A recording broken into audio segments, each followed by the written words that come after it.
Hi, my name's Amani, and I'm a pathological liar. I mean, I already knew my brain was as smooth as it gets, but you best be calling me L'Oreal, cause oh boy does it get smoother. First off, I want to get this out of the way. Making multiplayer games are not easy by any standard, and in hindsight, making a multiplayer game as my second game was probably not the brightest of ideas. But I've already invested way too much time to stop here, so constructive criticism, feedback, suggestions, and general encouragement are greatly appreciated. So starting off the week, I was optimistic because I had done the necessary research and had a pretty good estimate of how hard this was going to be.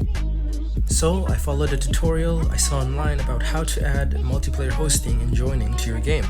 After a bit of programming, I got it to actually work, and I was like, wow, this is actually easy. It couldn't possibly get any worse.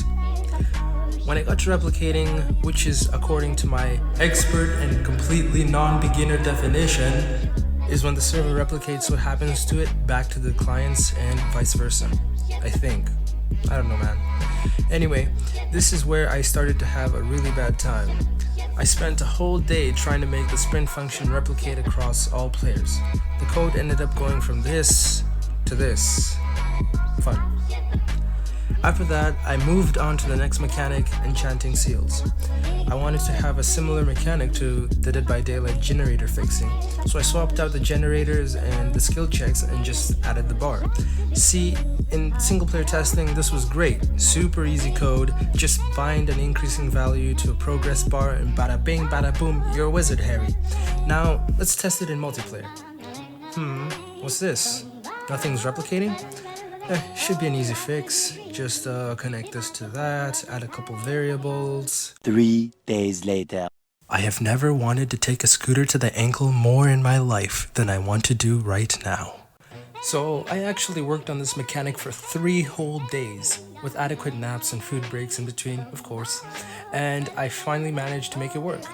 Then I moved on to the next mechanic, which was the random item generation. As the Nightrunner, you will find random items along the way that will help you survive and win the game, and it was time I started working on it. Safe to say, this mechanic followed the exact same cycle of me greatly underestimating the difficulty of the task, then me regretting how naive and stupid I was for trying to make a multiplayer game, then solving it right before I'm about to give up on the project. It's not a very healthy cycle.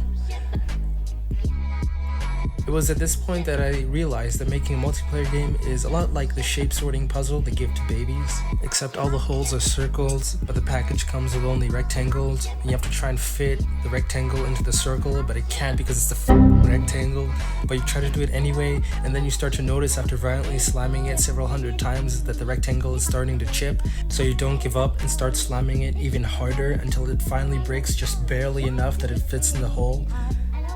So yeah, I guess you could say multiplayer is child's play.